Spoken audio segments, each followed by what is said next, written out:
Bismillahirrahmanirrahim. Assalamualaikum warahmatullahi wabarakatuh.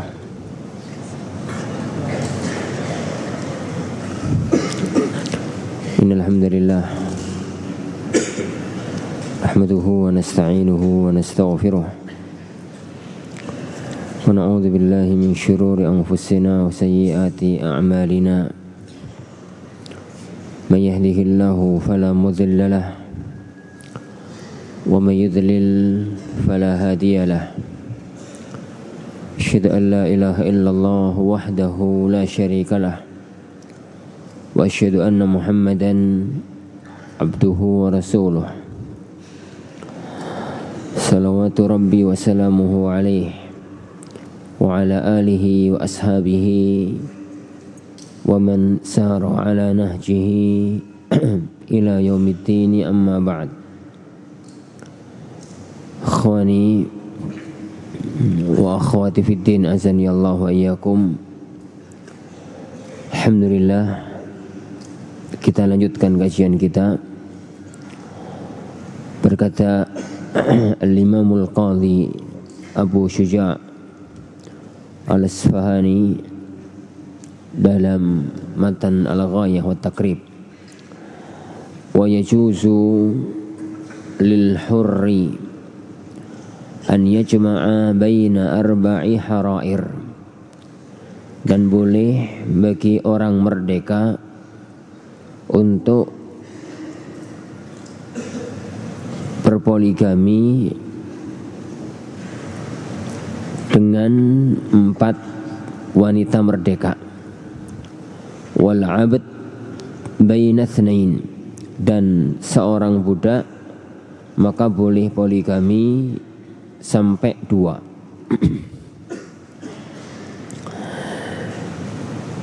Wala yankihul hurru amatan illa bisyartain, dan seorang laki-laki yang merdeka enggak boleh nikah dengan wanita budak illa bisyartain, kecuali dengan 2 syarat.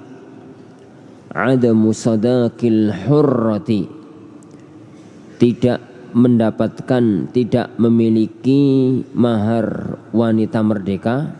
Yang kedua, wa khaufil anati, dan khawatir terjerumus ke dalam perbuatan zina.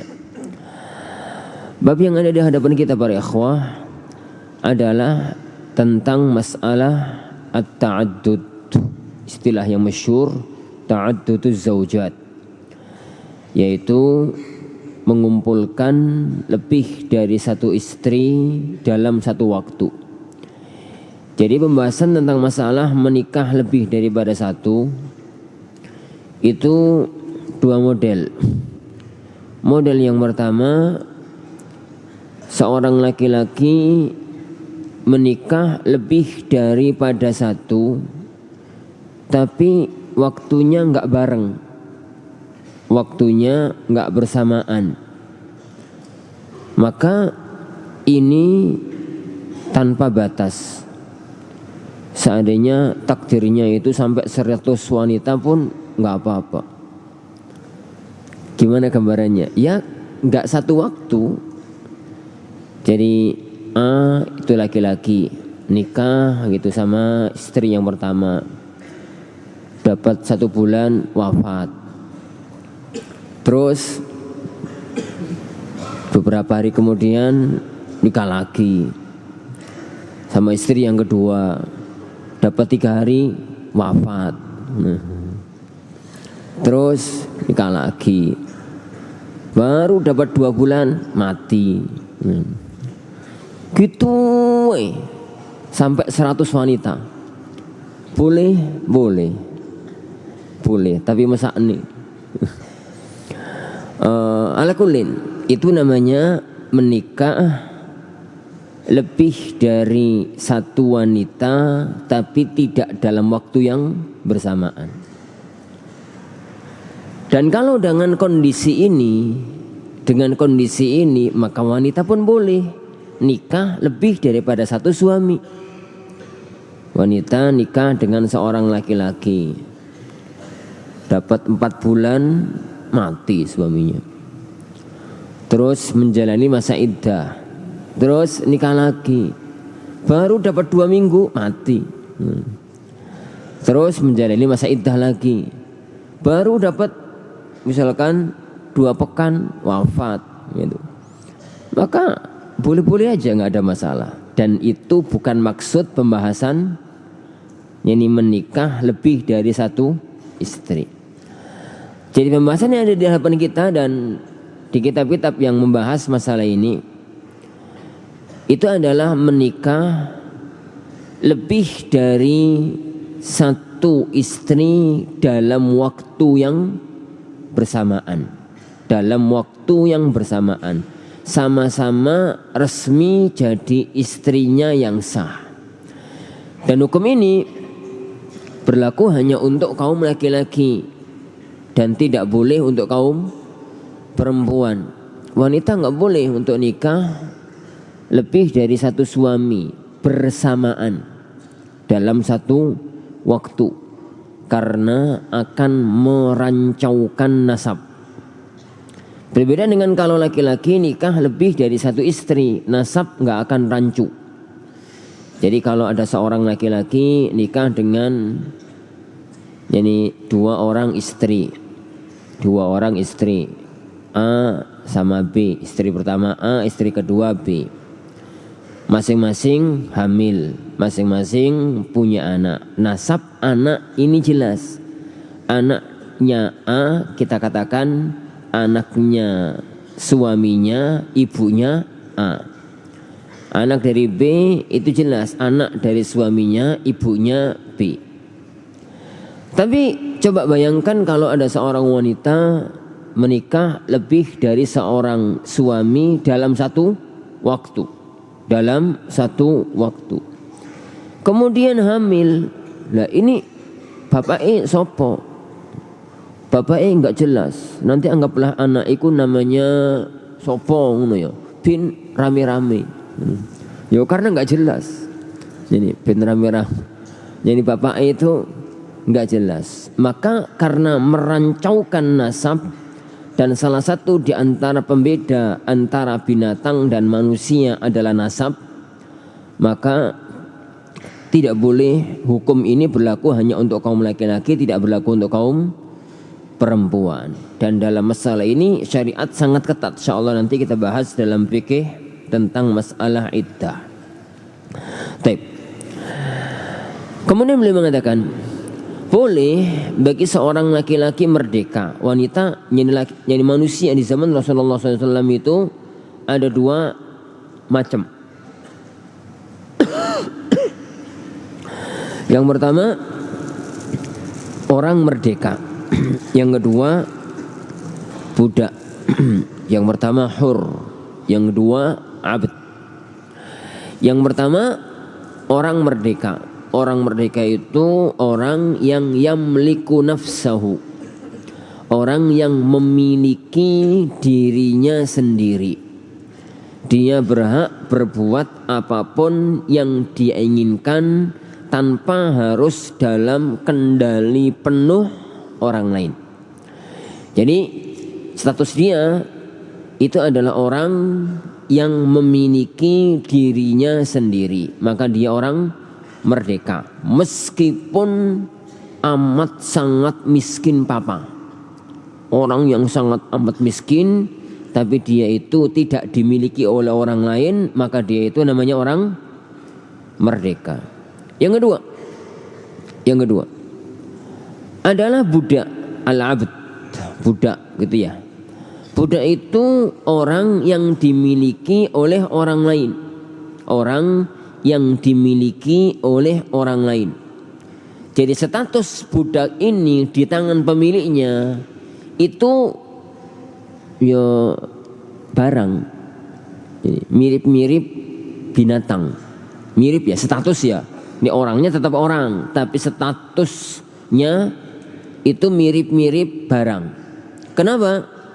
Ya dia itu orang tapi dimiliki oleh orang lain. Alhamdulillah zaman sekarang budak ini sudah tidak ada. Jadi fikih perbudakan itu sudah tidak ada prakteknya karena sudah tidak ada wujudnya. Dan itu salah satu yang diinginkan oleh syariat, bahwasanya menghilangkan perbudakan, tapi Islam tidak pernah mengharamkan perbudakan secara totalitas. Lah, kalau begitu ya ikhwan, kita nggak perlu bahas fikih perbudakan. Kita bahas, atau kalau mau dibahas nanti ya ringkas saja. Yang kita bahas adalah laki-laki merdeka, dan kayak semua orang yang ada pada zaman sekarang itu adalah orang merdeka. Maka kalau dia itu ingin menikah lebih daripada satu, itu syaratnya satu, yaitu maksimal 4 wanita. Maksimal 4 wanita, tidak boleh lebih dari 4. Tidak boleh lebih dari 4. Adapun keberadaan Rasulullah SAW itu nikah poligami lebih dari 4, itu kekhususan beliau.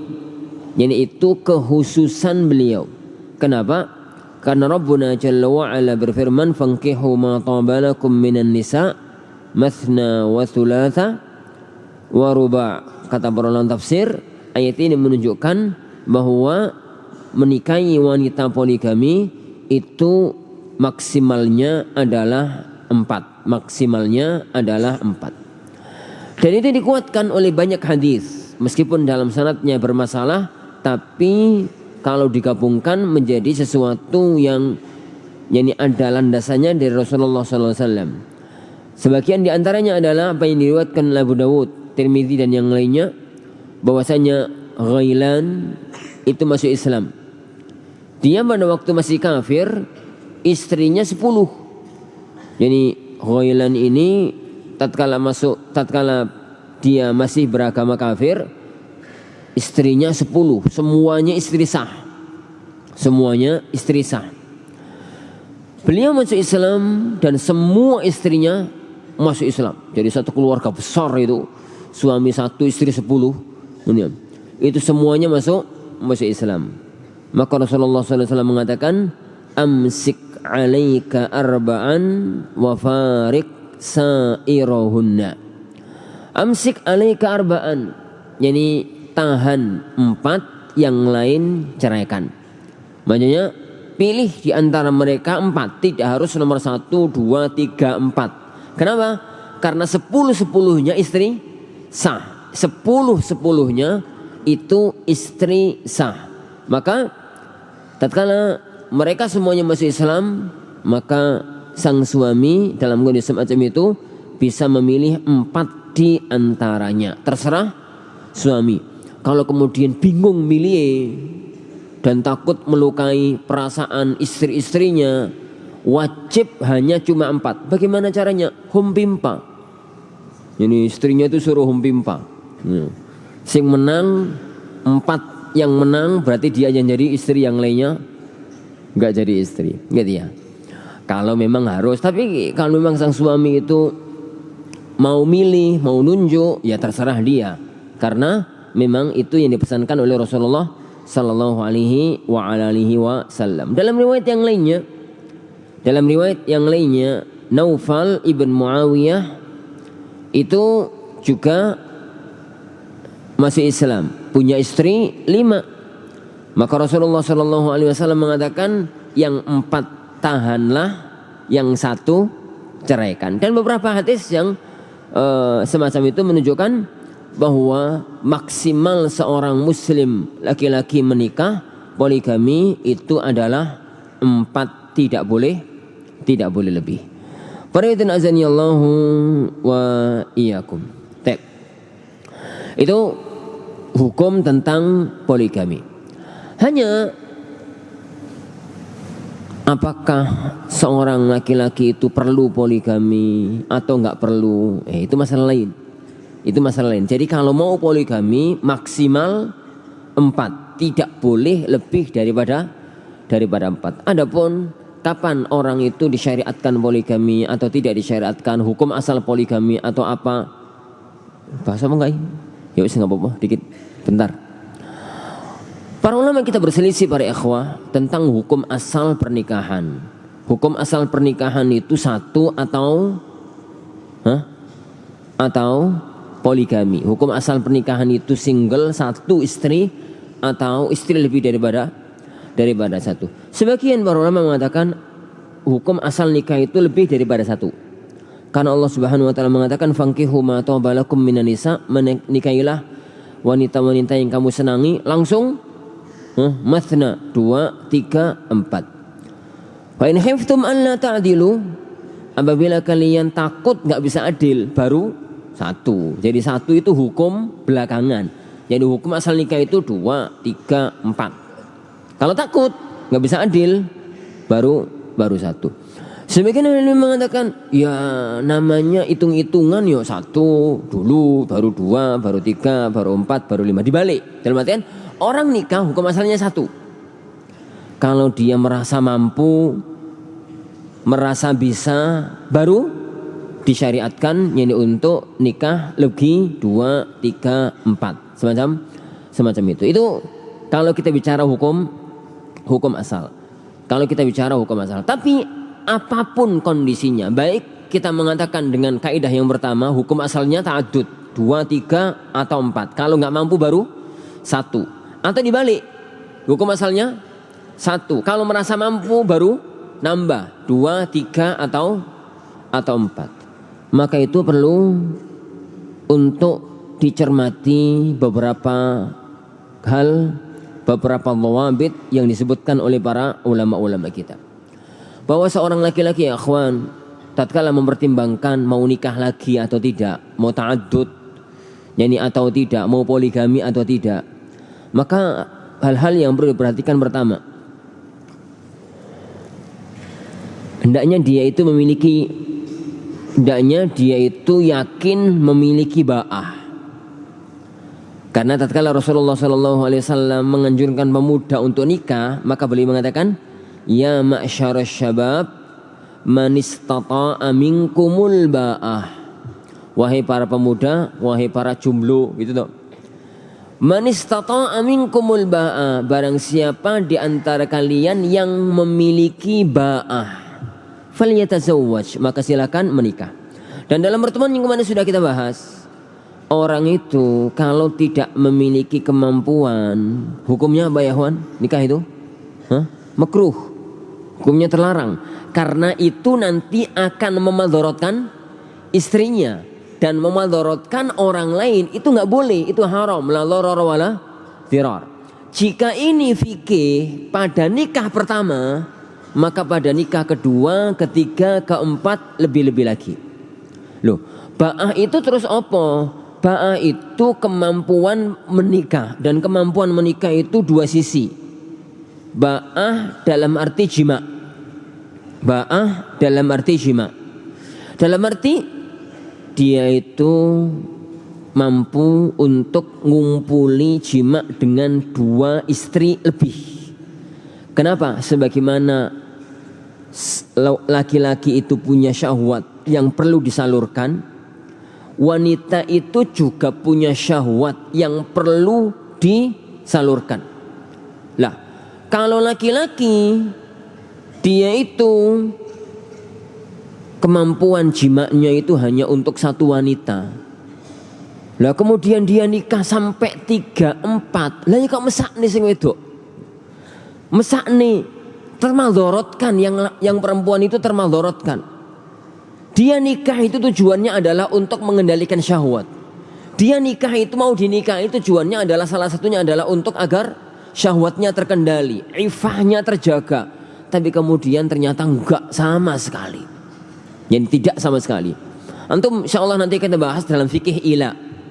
Kalau ada seorang suami yang mengatakan wallahi demi Allah saya tidak akan ngumpuli kamu selama saya tidak akan ngumpuli kamu, gitu loh.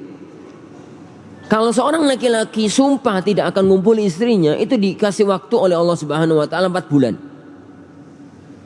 Kalau sampai 4 bulan disuruh memilih antara dua. Kamu mau balik hidup normal sama istrimu, normalnya suami istri. Kalau enggak ceraikan. Kalau enggak mau dua-duanya, balik normal, enggak mau menceraikan, enggak mau, maka hakim berhak memisahkan antara keduanya untuk menjaga hak seorang wanita. untuk menjaga hak seorang wanita. Anda katakan tadi, ikhwan, yang punya syahwat itu nggak punya laki-laki, nggak hanya laki-laki tapi juga wanita. Makanya ini yang pertama, ba'ah kemampuan dari sisi ini. Dan ini orang per orang beda. Ini orang per orang itu beda. Makanya kalau Anas ditanya, dimintai izin sama sebagian teman ikhwan itu, Ustaz, Ana mau nikah lagi, Ustaz. Pertanyaannya hanya satu. Antum pengen apa butuh? Antum ya akhi pengen apa butuh? Pertanyaannya kok gitu, Ustaz? Lah iya, kalau pengen Ana juga pengen ya. Jujur ya lah antum tuh ya, Wan. Laki-laki mana yang tidak ingin punya dua bunga dengan warna yang berbeda?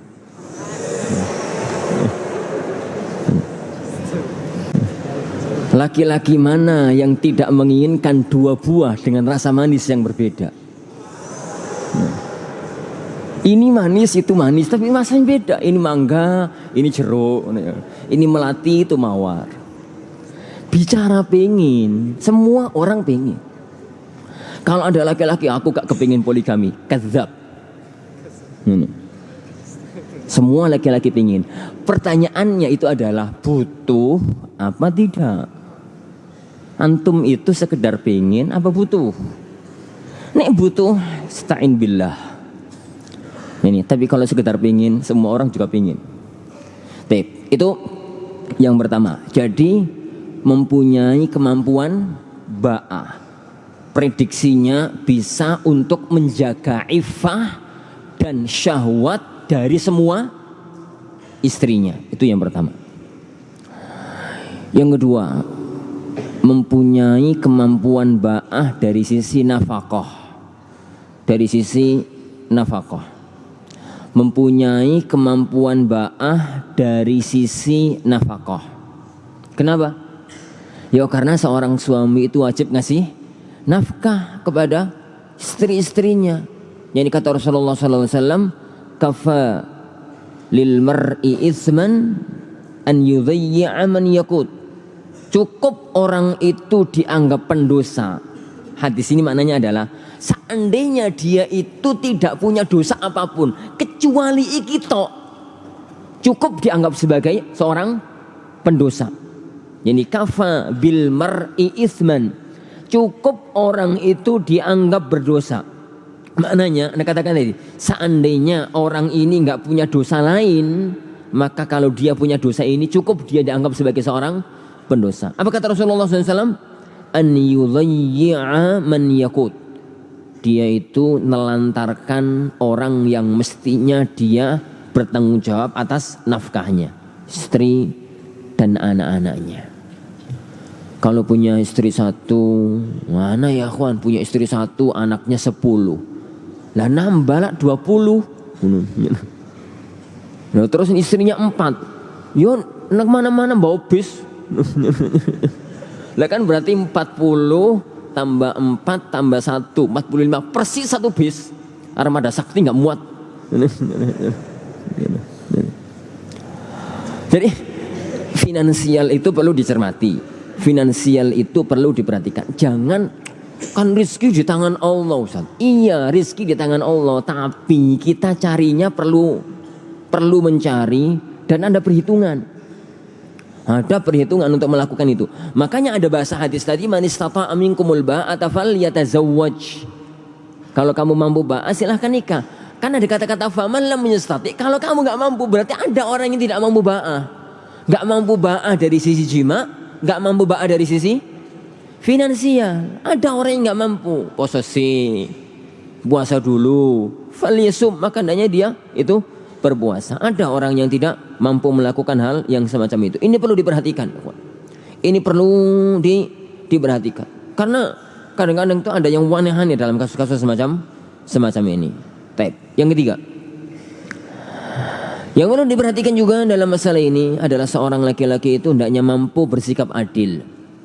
Adil secara zahir, adil secara zahir. Jangan sampai berbuat curang, jangan sampai berat sebelah, karena dosanya besar. Bagi seorang suami yang memiliki istri lebih daripada satu, yang kemudian dia itu berat sebelah, yani syarat yang Allah Subhanahu wa taala tetapkan, wa in khiftum alla ta'dilu fawahidah. Kalau kalian itu takut, khawatir nggak bisa adil, maka nikahlah, cukup dengan satu wanita. Yani fawahidah. Fa in khiftum alla ta'dilu fawahidah. Kalau memang kalian tidak bisa berbuat adil, khawatir tidak bisa berbuat adil, maka nikahlah, yani satu. Adil ini adil apa? Adil ini adil zahir. Adil secara yang nampak di luar. Nafkah, giliran bermalam, dan yang semisalnya itu adil.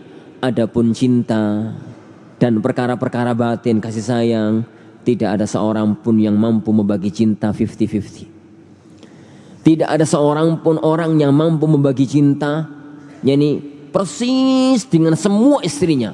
Orang yang paling adil di muka bumi adalah Rasulullah SAW. Meskipun demikian, beliau tidak mampu membagi cinta secara adil.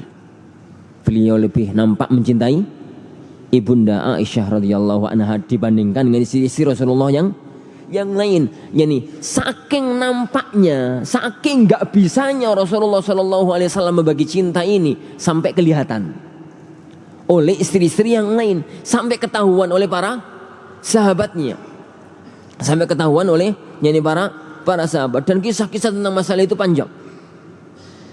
Yang penting secara nafkah adil, yani apa itu menempatkan istrinya di rumah-rumah adil, giliran adil, gitu ya, giliran bermalam itu adil. Tapi di atas itu, yang itu kaitannya dengan cinta kasih sayang, maka itu tidak bisa untuk dikendalikan. Nabiullah Ya'qub alaihissalatu wassalam sebagaimana tahu memiliki 12 anak, memiliki 12 anak. Beliau seorang nabi, kita yakin 100% beliau itu bersikap adil kepada semua anaknya, adil secara zahir. Tapi urusan batin kita semua tahu, Nabiullah Yusuf lebih dicintai oleh Nabiullah Ya'qub alaihissalatu wassalam, yani sampai membuat iri saudara-saudaranya. Kenapa? Lawang calon ulama loh ya kawan, itu dari kecil itu ketahuan akan jadi calon ulama. Yusuf itu calon nabi, sejak kecil itu kelihatan. Ya pinter, ya santun, ya bagus, ya ini. Wajar kalau kemudian orang tua itu lebih senang kepada Yusuf alaihissalatu wassalam dibandingkan dengan kakak-kakaknya yang lain. Begitu juga dengan istri, yang ada kewajiban itu adalah al-adlul zahir, bukan al-adl al-batin. Lah, adapun kalau kira-kira nggak bisa berbuat adil ya akhwan, sudahlah nggak usah poligami. Kenapa? Karena resikonya besar. Kata Rasulullah SAW, orang yang punya 2 istri kemudian dia itu cenderung kepada salah satunya, ya'ti yaumal qiyamati wa shiqquhu ma'il. Dia nanti akan bangkit dari kiamat, tubuhnya itu miring.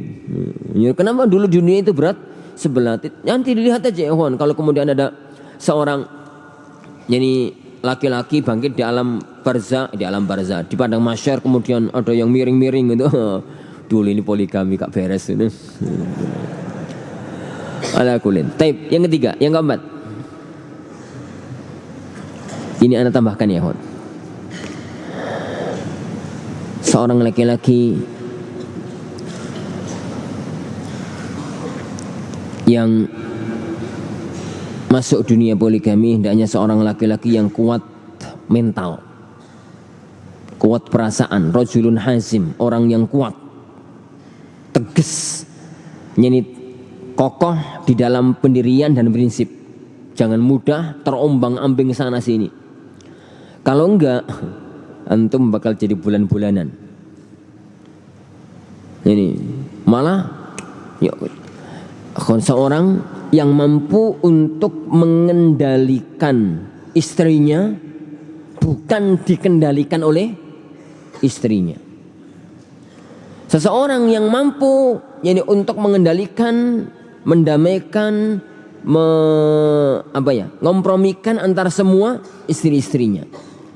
Karena tujuan dari nikah itu kan terciptanya sakinah, mawaddah, warahmah.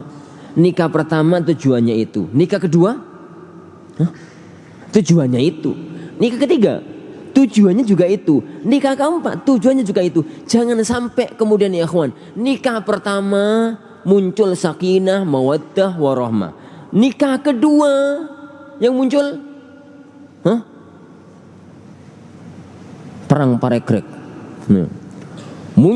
Nikah ketiga Baratayuda. Repot lah. Jadi nikah kedua yang muncul itu gegeran. Ke istri yang pertama dimarah-marahi sama istri yang pertama, ke istri yang kedua dimarah-marahi istri yang kedua, akhirnya tidur gerdu. Tidur di mana-mana gitu. Jadi seorang laki-laki harus memiliki kemampuan untuk mengendalikan istri-istrinya kalau memang dia memasuki dunia poligami. Kalau memang dia itu memasuki dunia poligami. Taib. Ini yang laki-laki. Ben adil, ana harus berkata untuk saudari-saudariku yang di gedung sebelah. Ana katakan ya ukhti, anti itu nggak pernah tahu suami anti nanti itu laki-laki model kayak opo. Apakah suami anti nanti itu adalah laki-laki yang cukup dengan satu istri, ataukah memang dia itu memang jatahnya 3 istri? Jadi kalau memang nanti anti ditakdirkan oleh Allah Subhanahu wa taala punya suami yang satu istri nggak cukup, maka ridholah dengan takdir ilahi.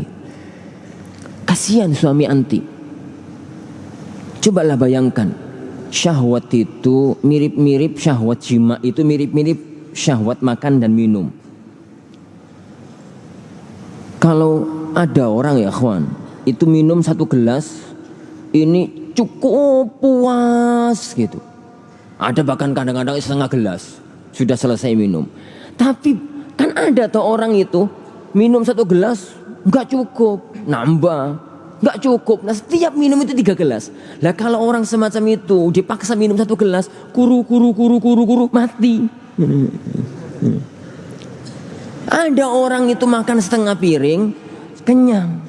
Ada orang itu makan 1 piring kenyang. Tapi kan antum tahu 1-2 orang pagi gitu jam 6 makan di nampan. Selesai nampan makannya habis. Jadi dia nambah wakul itu loh yang masih ada itu sisa nasinya itu nambah. Habis gak cukup, pergi ke kantin beli nasi bungkus. Setiap hari begitu. Dia dipaksakan harus makan 1 piring toh. Ya kuru stres mati. Syahwat jima itu ya ukhti mirip-mirip dengan itu. Ada tipikal laki-laki yang memang gak cukup 1 istri. Gak cukup 1 istri. Kalau memang semacam itu, kalau memang qadarullah Allah mentakdirkan suami anti itu semacam itu, kemudian anti lihat bahwasanya suami anti itu mampu finansial, mampu, orangnya kaya, kemudian dia itu insya Allah anti lihat juga bisa adil, wong ustadz bisa adil, gitu ya. Maka kalau dia mau poligami, dukunglah. Kalau tidak, ana khawatir dia terjerumus dalam zina, suami anti terjerumus dalam zina, dan anti mendapatkan bagian dosanya. Jadi dua-duanya memandang sisi-sisi yang lain. Sang suami memandang kemampuan dirinya, lihat posisinya. Sang istri juga melihat kemampuan, yakni kondisi suaminya. Orang yang mampu yakni untuk memahami kondisi itulah. Sebenarnya ikhwan, poligami itu syariat agung. Wallahi, sebuah syariat yang amat sangat agung. Adapun kemudian terjadi prahara rumah tangga dalam dunia poligami, itu mesti ada yang salah. Entah salah dari suaminya, entah salah dari istrinya, memunculkan ego masing-masing. Sang suami pokoknya pengen, gak peduli apa yang terjadi. Lah kemudian sang istri, ini pokoknya aku nggak mau, pilih aku atau dia. Wah itu. Ini pilih aku atau dia. Kenapa ya ukhti harus pakai kaidah pilih aku atau dia? Kan dalam kaidah usul fikih itu al jama' aula min tarjih.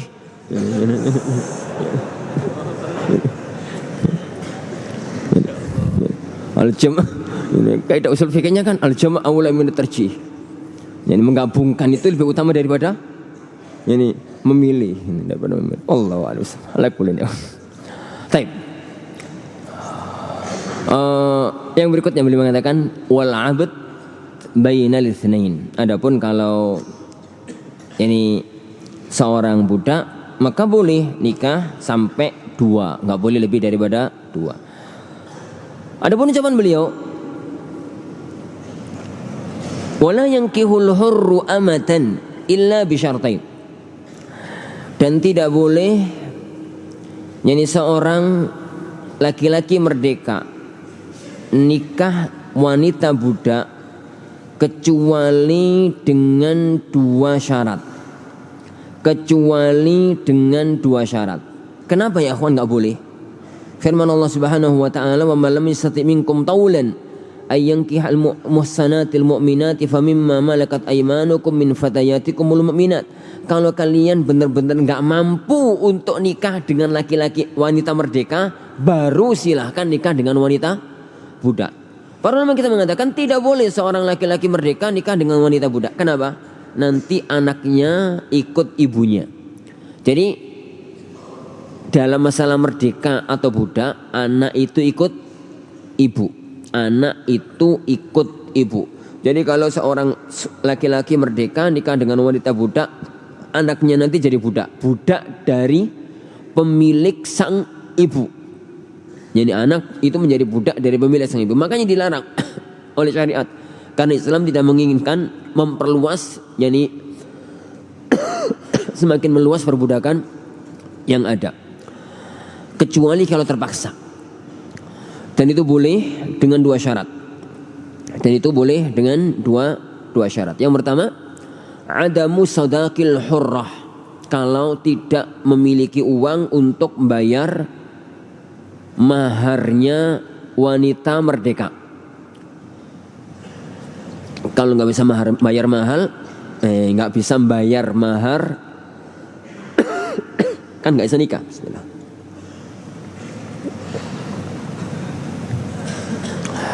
Kalau di negeri kita ya kawan ini nggak bisa dibayangkan. Orang nggak bisa bayar mahar itu kenapa toh?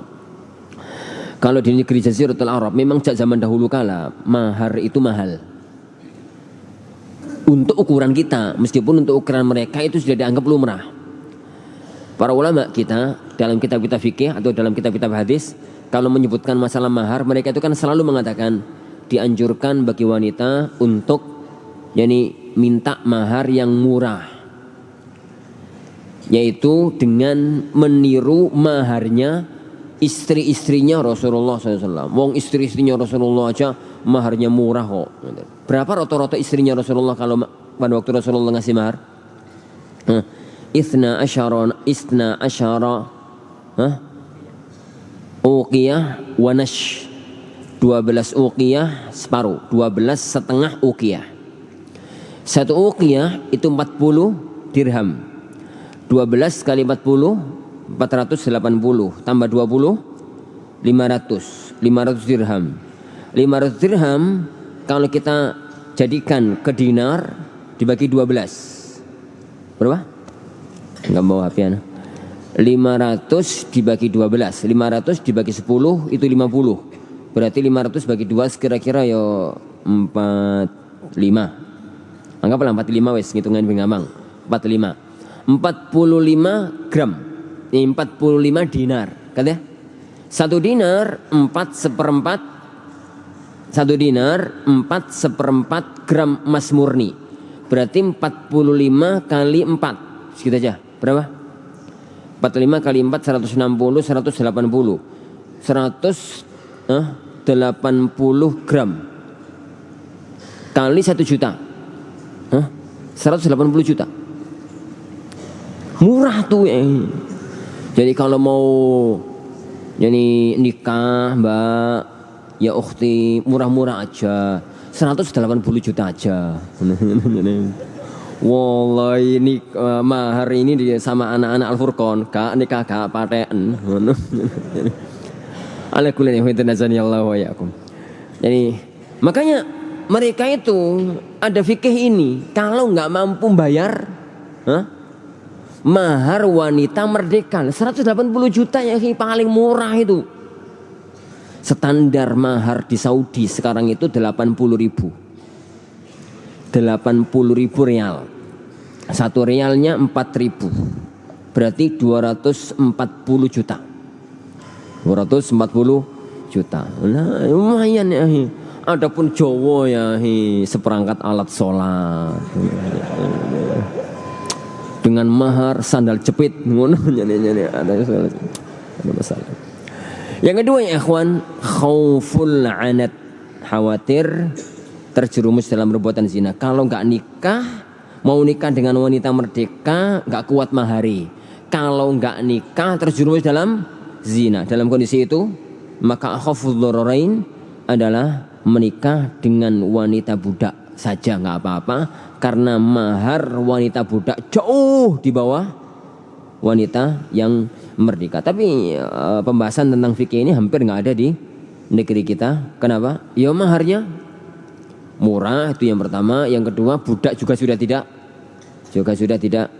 ada. Allah alam. Insyaallah semuanya ini yang kita pelajari. Sudah isya. Pertanyaannya kita tunda pertemuan yang akan datang bi'idzni rabbina tabaraka wa ta'ala. Kita akhiri. Subhanakallahumma bihamdika asyhadu an la ilaha illa anta astaghfiruka wa atubu ilaik. Wa sallallahu wa sallam wa baraka ala nabiyyina Muhammad. Assalamualaikum warahmatullahi wabarakatuh.